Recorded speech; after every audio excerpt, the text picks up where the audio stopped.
Você está tranquilo, praticando seu distanciamento social, lavando suas mãos com frequência, tomando todos os cuidados e seguindo as orientações do Ministério da Saúde, e aí você começa a dar aquela tossida. Ah, meu Deus, o que é que eu tenho agora?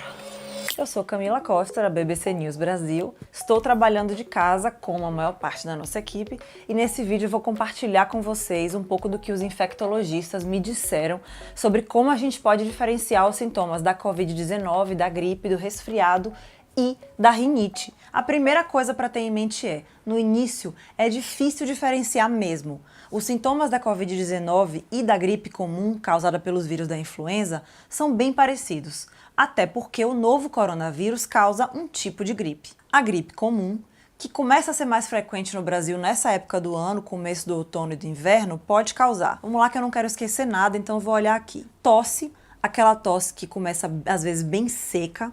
Febre, fadiga, que é aquela prostração que não te deixa nem levantar da cama para fazer nada. Dor de cabeça, dor de garganta, coriza, nariz entupido. Muitos desses sintomas também podem acontecer na Covid-19 em maior ou menor grau. E essa é uma primeira diferença. Um estudo da OMS, feito com quase 56 mil pacientes na China, mostrou que a congestão nasal, por exemplo, o nariz entupido, é menos comum com o novo coronavírus. Só cerca de 5% das pessoas tiveram. Ou seja, se você tem o nariz entupido como um dos primeiros sintomas, não é impossível, mas é improvável que seja Covid-19. Dor de cabeça, dor de garganta e dor no corpo, aquela dor muscular mesmo, também atingiram cerca de 14% das pessoas. Mas pode acontecer com você? Pode. E se acontecer, como é que você vai diferenciar a Covid-19 de uma gripe forte que derruba? Infelizmente, isso só vai poder acontecer se a Covid evoluir e começar a gerar o sintoma que tem sido considerado o mais determinante nos casos suspeitos, que é a falta de ar ou a dificuldade de respirar. Ela sinaliza que a doença começou a ficar mais grave, virando pneumonia. E é aí que procurar ajuda médica vira essencial. Claro, tomando o maior cuidado possível para não infectar outras pessoas. Se você puder telefonar antes, melhor. São duas preocupações. Uma, que os serviços de saúde fiquem sobrecarregados e não dê para atender todo mundo que realmente precisa. E duas, ainda mais importante, que pessoas infectadas que não precisam de internação acabem infectando outras pessoas vulneráveis que vão buscar ajuda nos postos de saúde e nos hospitais. Isso é porque mesmo que você tenha o novo coronavírus, cerca de 80% das pessoas que são infectadas acabam desenvolvendo só sintomas leves, como se fosse uma gripe mesmo. Ou seja, você pode se recuperar em casa, se esse for o seu caso. E quem precisa ir para o hospital? Só quem apresentar os sintomas mais graves. Dificuldade de respirar, respiração curta ou falta de oxigenação, que são um dos sinais de que a Covid-19 está virando pneumonia, que é um dos estágios mais graves da doença. Por isso eu repito, sentiu dificuldade de respirar, procure ajuda médica urgente.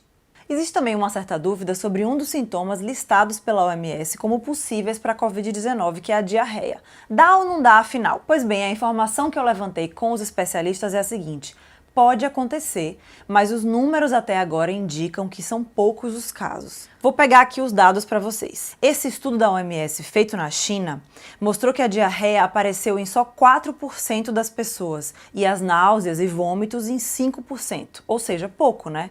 Mas só que tem novos estudos sendo produzidos sobre os sintomas na medida em que o vírus atinge mais gente, também em regiões diferentes do mundo. Então esses números podem mudar. Por exemplo, recentemente, outro estudo feito com 2.000 crianças chinesas que tiveram o novo coronavírus mostrou que algumas nem chegaram a ter febre, só esses sintomas digestivos. Mas eu estou passando aqui os números da OMS como a melhor referência até o momento. Então, no momento, pode acontecer, mas são poucos os casos. Fiquem ligados que se a gente tiver mais atualizações, a gente vai trazer para vocês, é claro. E o resfriado? Bom, o que os infectologistas com quem eu falei me disseram é que o resfriado é ainda mais leve do que a gripe. Em geral, você tem somente os sintomas respiratórios ali, o nariz escorrendo, entupido, alguma tosse, a dor de garganta. Geralmente a pessoa nem tem febre. Mas e a rinite? Eu sou uma dessas pessoas que tem que andar com a plaquinha, não é corona, é rinite, toda vez que espirrar na rua, que nem o pessoal tava pedindo no Twitter. Mas a verdade é que a rinite alérgica tem poucos sintomas em comum com a Covid-19, com gripes e com resfriados. Quem tem sabe. Geralmente são espirros, os olhos lacrimejando, a garganta coçando, às vezes os olhos inchados também, coriza e às vezes aquela tosse alérgica que pode ser confundida com a tosse seca, que vem sendo considerada um sintoma característico da Covid-19. É por isso que aqui no Reino Unido, a recomendação para o autoisolamento fala especificamente se você tem uma tosse nova ou contínua. E eles vão além, eles descrevem o que é exatamente ter uma tosse nova ou contínua.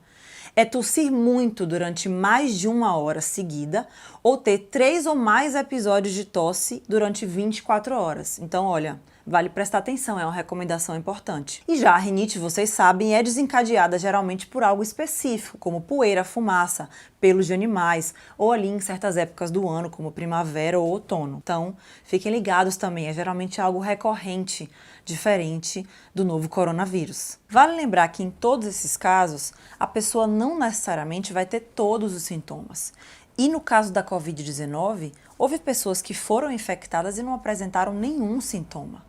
Mas isso não quer dizer que elas não contribuíram para infectar outras pessoas e espalhar o vírus por aí. É justamente por isso que os médicos recomendam que todo mundo tenha todos os cuidados. Tá tossindo ou espirrando? Use máscara. Não tem máscara?